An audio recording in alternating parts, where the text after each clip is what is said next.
Hi, this is Zach, and I would like to continue our series on the Nadjorf variation. I know it's been a while, but I've been very busy, in school, so I'm trying to record on the weekends, but we just had, holidays and stuff, so, but anyways, I found, some time, and we are going to continue looking at the Nadjorf variation, the Old Man line. I'd like to wrap up this series in another two videos, um, so, well, not to wrap up the 9-hour series, but to wrap up the Old Man line in two videos. So, let's just get to the 9-hour. Should have this set up, but D64, CD, 90, and Bishop G5. Okay, so before we looked at the poison pawn variation, um, with Queen B6, today I like to look at the other moves there. So E6, F4, and we looked at Queen B6 before. Now we're gonna look at probably bishop. We're gonna look at Bishop E7 and B5 in this video, and then in the next video, we'll look at the other two moves, which are Knight BD7 and Queen C7. So we'll start with Bishop E7. This is considered the main line, and after Queen F3, um, Black is gonna play H6. There's a Bishop H4. Um, the line G5 is called the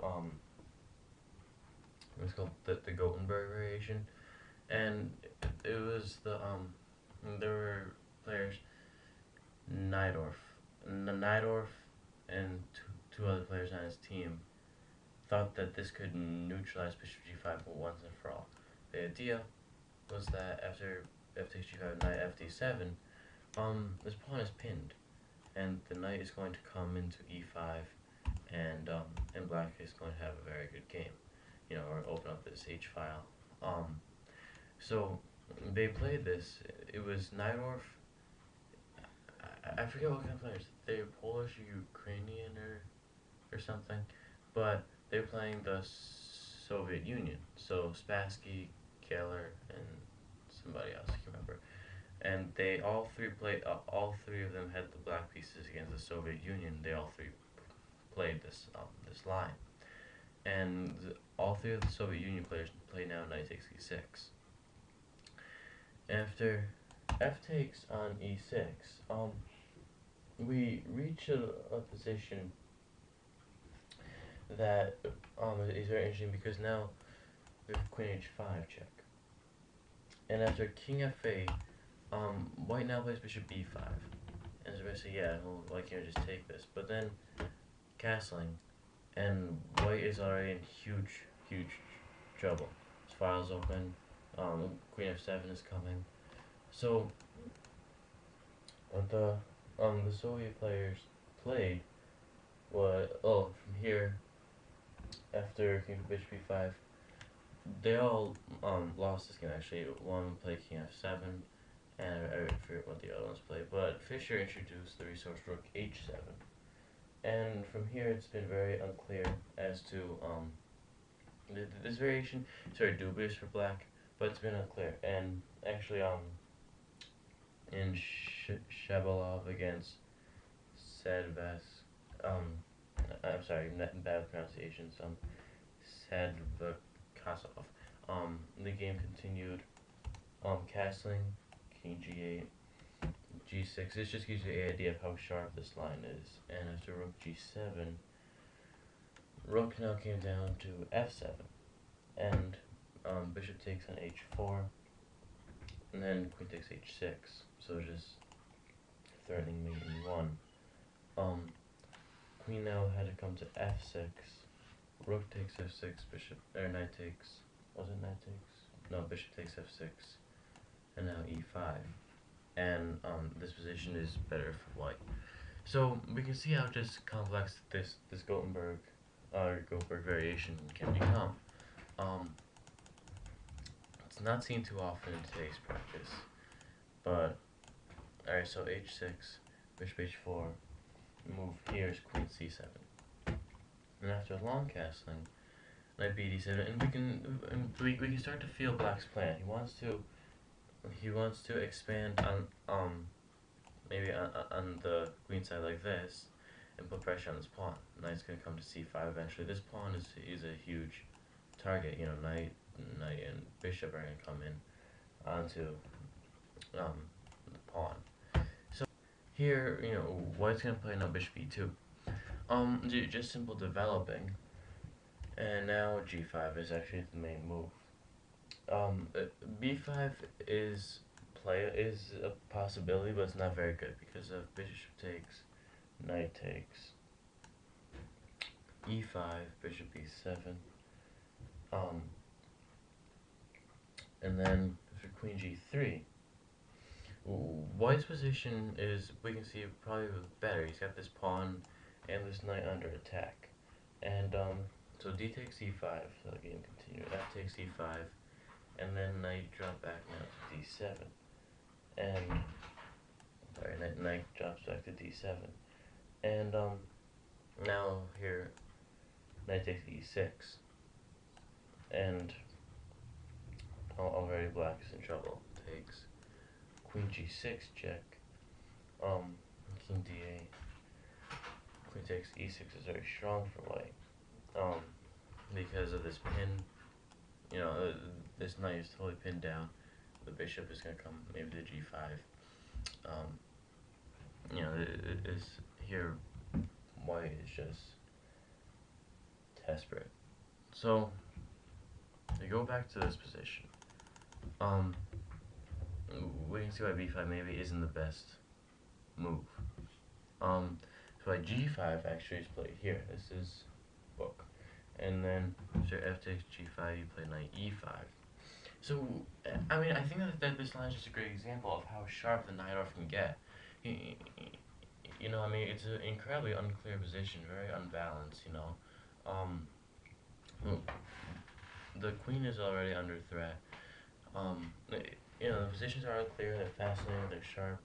So, here queen drops into e3, and then knight f comes to g4, just harassing this queen even more. And after bishop takes g4, knight takes g4.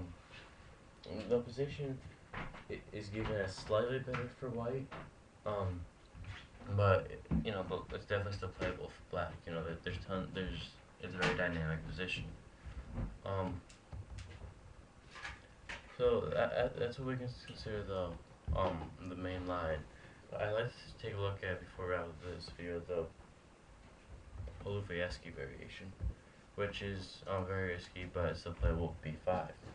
And here e5 is played. You know, we're just immediately taking advantage that no pieces were developed. So after d takes e5, f takes e5, queen c7. So, you know, queen c7, it's like, well, don't you drop this? The idea is that you need 5 check, and you win the piece back. Yeah, e3, or g5. So bishop e2, queen takes g5, short castling. And, you know, we can see how this would be interesting, because, you know, black's gonna have the open diagonals, you know, to work with. But then again, you know, white is a lot better developed. So, after castling, queen actually does come back now to e5. And, you know, maybe this is the different idea of playing, you know, bishop d6 to mate on h2, or here to put pressure on this knight. So after queen e5, knight f3, now bishop c5, and after king h1, queen takes f6. And this is end of one of the book line, and it's given. I have a game in here that I won't go over, but it's given as a very faint edge to white, actually. You know, so it looks very dubious because, you know, black is hardly developed. He still has these pieces, and white has all these open files to work with. But actually, black isn't that bad off. I think his lack of development will compensate. See, he can get castle quickly and bring his bishop in to this diagonal, and his bishops will be very strong. The other line, instead of playing e takes f6, from this position, is simply to play the move queen e2. So just defending this pawn so that now there would be no way to win back the piece. So now knight fd7, putting just more pressure on this pawn. And after long castling in this position, bishop b7. So we can see why black would prefer the early b5, because the bishop gets developed a very strong diagonal, and this a6 and b5 setup is seen in many Sicilians, and it's no different here. We can also see that maybe this e5 pawn is slightly exposed, but if we look at the position more closely, white would have very good compensation if he because if if we go back, if knight takes e5, bishop f4, there's been lots of pressure on this knight. I think even if queen takes, white's position will be very open. He'll have a huge lead in development. That's why it's just safer to play bishop b7, and now queen to g4 is played. So clearly white isn't that worried about his e5 pawn, and here we do actually snag up this pawn at e5, and now bishop to e3. So this rook is going to come over, and it's funny because black just plays very confidently. He just plays h6, not even developing anything. He's like, yeah, attack my queen, whatever, go ahead. And of course, this move now is not playable because it's taking with check, and black is just up a piece. So bishop h4, g5. Again, black is up a pawn, but white is very much ahead in development. Bishop g3. And the position is very unclear as and where the game's going and everything. So queen probably come back to g7, and this is anybody's game. Again, white has an extra pawn and is a lot more developed. Or I'm sorry, black has extra pawn, but white's a lot more developed and his position is a lot more open. I think he has plenty of play here for the pawn. But so, alright, thanks for watching. That was part 2 of the Sicilian Nadjorf with bishop g5, the old main line. In the next video, we will cover knight b d7 and queen c7. So thank you all for watching. Take care and happy holidays.